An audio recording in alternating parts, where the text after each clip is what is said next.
PSS Sleman akan menjamu Perseru Badak Lampung FC saat kedua tim bertemu dalam lanjutan Liga 1 2019 pekan ke-30 Selasa 3 Desember 2019. Duel PSS Sleman versus Badak Lampung akan digelar di Stadion Magua Harjo, Sleman dan dimulai pada pukul 15.30 waktu Indonesia Barat. Tim tamu Perseru Badak Lampung FC tengah mengalami peningkatan performa sejak November kemarin. Dari 4 laga, tim berjuluk Laskar Saburai itu sukses memetik 2 kemenangan, 1 kali imbang dan 1 kali kalah. Bahkan 2 kemenangan itu didapat saat mengalahkan tim kuat Arema FC dengan skor 4-3 dan Madura United 3-0.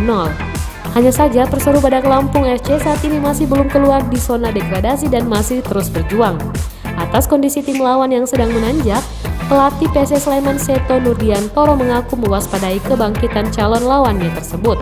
Seto pun meminta anak asuhnya untuk bermain lebih fokus menjamu Perseru Badak Lampung pada laga pekan ke-30 ini. Hanya sayang, ambisi Seto untuk bisa mengalahkan Perseru Badak Lampung terkendala beberapa pemain inti bakal absen. 2 pemain itu, gelandang Guilherme Batata dan kapten tim Bagus Nirwanto, absen karena akumulasi kartu kuning. PSS Sleman juga terancam kehilangan 2 pemain lainnya karena mengalami cedera saat menjalani latihan resmi.